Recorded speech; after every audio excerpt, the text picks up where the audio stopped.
Hello students.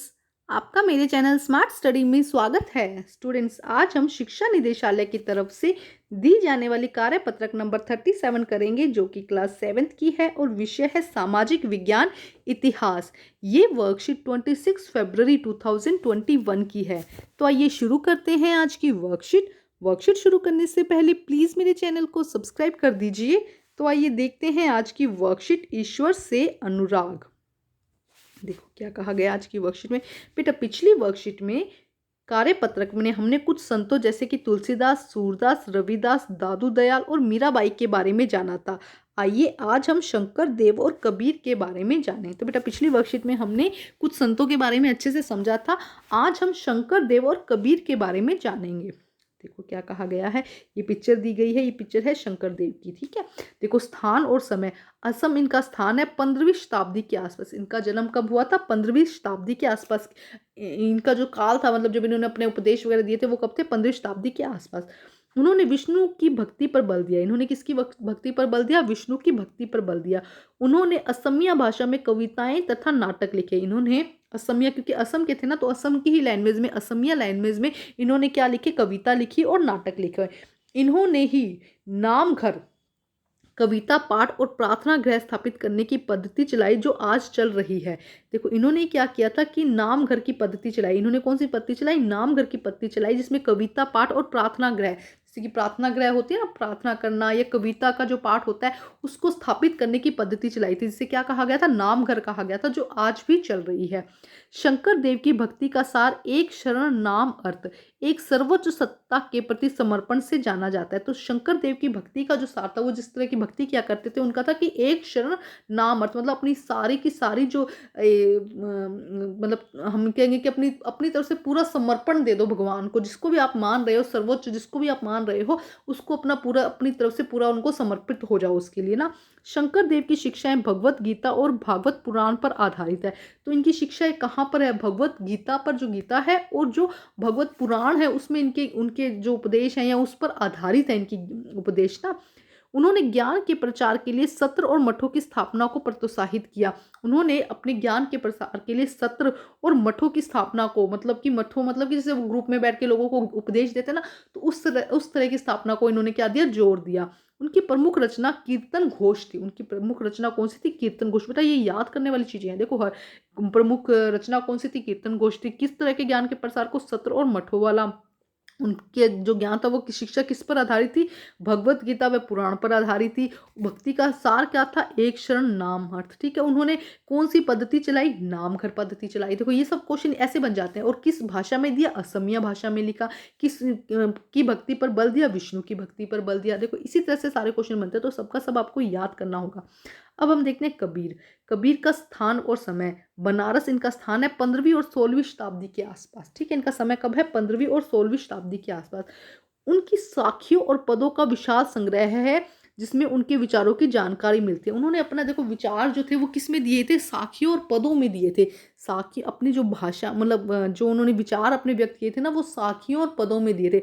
जब आप आगे की क्लासेस में देखें तो कबीर के दोहे या साखियां और पद आप पढ़ेंगे। कबीर के कुछ भजन तथा साखियां गुरु ग्रंथ साहब, पंचवाणी, बीजक में संग्रहित और सुरक्षित है। तो कबीर की कुछ भजन और जो साखियां हैं, वो गुरु ग्रंथ साहब में, पंचवाणी में और बीजक में क्या है? संग्रहित की गई है, स्टोर करके रखी गई है, उसको रखा गया है संभाल कर। वो इतनी अच्छी थी। उनके काव्य की भाषा बोलचाल हिंदी ही थी, जो आम आदमियों द्वारा आसानी से समझी जा सकती थी। जैसे पहले हमने देखा शंकर देव की कैसी थी? असमिया थी, लेकिन इनकी भाषा जो थी वो हिंदी थी, जिसे आम लोग आसानी से समझ सके। उन्हें कभी कभी रहस्यमयी भाषा का भी प्रयोग किया, जिससे समझना कठिन होता था। मतलब वो एक बात के अंदर दूसरी बात बोल देते। रहस्यमयी भाषा ना, मतलब बोलते बोलते कुछ ऐसा बोल जाना कि जिससे समझना थोड़ा सा मुश्किल होता था।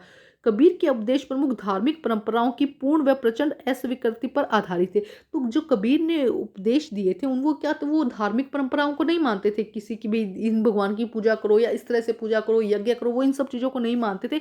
और जितना भी उनको प्रचंड लगता था कि ये झूठी बातें हैं, वो इसको स्वीकार्य नहीं था, वो नहीं मानते थे। उनके उपदेशों में विभिन्न धर्मों की आडंबरपूर्ण पूजा के सभी रूपों का मजाक उड़ाया गया था। वो मतलब पूजा करते भाई बाहर से आप दिन में तो मतलब वैसे तो भगवान का नाम जपते रहते हो, लेकिन मन ही मन आपके क्या है, खोट भरी हुई है या आप दूसरों के लिए बुरा सोच रहे हैं, तो ये भगवान का भजन नहीं है। मतलब इस तरह के उनके बहुत सारे उपदेश थे, ठीक है, जिसमें वो साखियाँ गाते थे या पद गाते थे। ये बहुत अच्छे अच्छे पद थे कबीर दास जी के ना, बहुत अच्छे बोला करते थे वो, ठीक है। कबीर निरंकार परमेश्वर में विश्वास रखते थे। वो किस में विश्वास रखते थे कि उन्होंने भगवान का कोई रूप नहीं माना। उन्होंने कहा भाई सच्चे मन से आप अगर पूजा करो, सच्चे मन से आपके लिए हर एक क्या पत्थर भी आपके लिए भगवान है, वो ये कहा करते थे। उन्होंने यह उपदेश दिया कि भक्ति के माध्यम से ही मोक्ष यानी मुक्ति की प्राप्ति हो सकती है। हिंदू तथा मुसलमान दोनों ही उनके अनुयायी थे।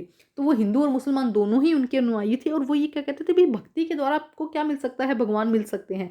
जरूरी नहीं है कि आप एक भगवान की पूजा करो, आप सच्चे मन से दूसरों की मदद करो, दूसरों की हेल्प करो, तो वही क्या है, भगवान है, और वहीं से आपको क्या मिल जाएगी, मोक्ष की प्राप्ति हो जाएगी।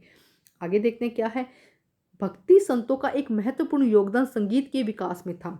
बंगाल के जयदेव में, अब देखो क्या कहा है, भक्ति संतों का एक महत्वपूर्ण योगदान संगीत के विकास में भी था। बंगाल के जयदेव ने संस्कृत में गीत गोविंद की रचना की। किसने की, जयदेव ने। बंगाल के जयदेव ने संस्कृत में गीत गोविंद की रचना की, जिससे हर एक गीत विशेष राग ताल में रचित था।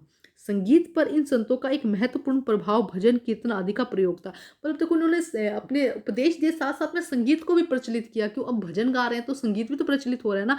इन गीतों में जो मनोभावनात्मक अनुभव बल देते हैं, जनमानस को ज्यादा आकर्षित करता है। अब जो लय जिसकी सुर ताल अच्छे होंगे, या जो भावना के साथ में जुड़ा होगा जो स्वर और जो संगीत है ना, वो और भी ज्यादा लोगों को आकर्षित लगता है। अब हम करते हैं इसके क्वेश्चन आंसर। तो देखो क्वेश्चन नंबर 1 क्या है, शंकर देव ने कौन सी पद्धति चलाई।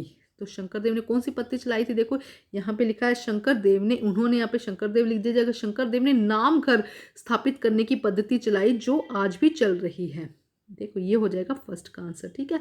उन्होंने की जगह आप लिख देंगे शंकर देव। शंकर देव ने शंकर देव ने नाम घर स्थापित करने की पद्धति चलाई जो आज भी चल रही है। प्रश्न नंबर 2 देखिए क्या है, कबीर द्वारा अभिव्यक्त प्रमुख विचार क्या थे, उन्होंने इन विचारों को कैसे अभिव्यक्त किया। तो देखो कैसे आ जाएगा, यहां से उनके विचार कैसे थे, उनके विचार यहाँ से कबीर के उपदेश, यहाँ से आंसर नंबर 3 आ जाएगा, सॉरी आंसर नंबर 2। कबीर के उपदेश प्रमुख धार्मिक परंपराओं की पूर्ण व प्रचंड अस्वीकार, अगले से लिख दीजिए, यहाँ से लिख दीजिए, एक सेकेंड, आंसर नंबर 2 यहाँ से हो जाएगा। उनके उपदेशों में विभिन्न धर्मों आडंबरों की पूजा के सभी रूपों का मजाक उड़ाया गया था। कबीर निरंकार परमेश्वर में विश्वास रखते थे। उन्होंने उपदेश दिया कि भक्ति के माध्यम से ही मोक्ष की प्राप्ति हो सकती है, ठीक है। तो ये उनके उपदेश थे। ये हो जाएंगे तीनों पॉइंट आपको, ये तीनों पॉइंट आपको यहाँ पर लिखने हैं, ठीक है। फर्स्ट पॉइंट, सेकंड पॉइंट और थर्ड पॉइंट, ये तीनों पॉइंट आपको लिखने हैं। इसका सेकंड पार्ट है, दो क्वेश्चन में 2 पार्ट दिए गए हैं। देखो दूसरा पार्ट क्या है कि उन्होंने इन विचारों को कैसे अभिव्यक्त किया। तो कबीर ने अपने विचारों को साखियों और पदों के रूप में, साखियों और पदों के रूप में व्यक्त किया। कैसे कहा था, वो साखी और पद गाते थे, तो किस तरह से व्यक्त किया उन्होंने इन विचारों को, कैसे की जगह लिख दीजिएगा, साखियों और पदों से अभिव्यक्त किया, पदों में अभिव्यक्त किया, ठीक है। तो लिख देंगे, पहले आप पहले वाला आंसर लिखेंगे जो यहाँ पे बताया गया है, ये वाला लिखेंगे। उसके बाद आप लिखेंगे उन्होंने इन विचारों को साखियों और पदों में अभिव्यक्त किया, ठीक है। प्रश्न नंबर 3 देखिए, गीत गोविंद की रचना किसने की। तो ये देखो बंगाल के जयदेव ने संस्कृत में गीत गोविंद की रचना की। तो ये हो जाएगा आंसर नंबर 3, ठीक है। अब देखो यहाँ पे एक एक्टिविटी दी गई है। क्या है एक्टिविटी, गतिविधि। कबीर के किसी एक दोहे को अपनी कक्षा के व्हाट्सएप ग्रुप में गाकर भेजें। तो कबीर का कोई भी एक दोहा, जैसे कि गुरु गोविंद दोनों खड़े काको लागू पाए, बलिहारी गुरु आप पे गोविंद दियो मिलाए, है ना। इस तरह का कोई भी एक दोहा आप नेट पर सर्च कीजिए, उसको याद कीजिए और अपने व्हाट्सएप ग्रुप में भेजिए। बहुत अच्छे अच्छे दोहे हैं कबीर जी के। तो बेटा आज की जो वर्कशीट है वो कंप्लीट होती है। वर्कशीट कंप्लीट करके अपने टीचर से चेक कराइए। और प्लीज़ मेरा एक और चैनल है टुडे मस्ती, उसको भी सब्सक्राइब कीजिए। उसका लिंक मैंने डिस्क्रिप्शन बॉक्स में दे दिया है। प्लीज़ बच्चा उसको भी सब्सक्राइब कीजिए। तो आज की वर्कशीट होती है कंप्लीट। Thank you students.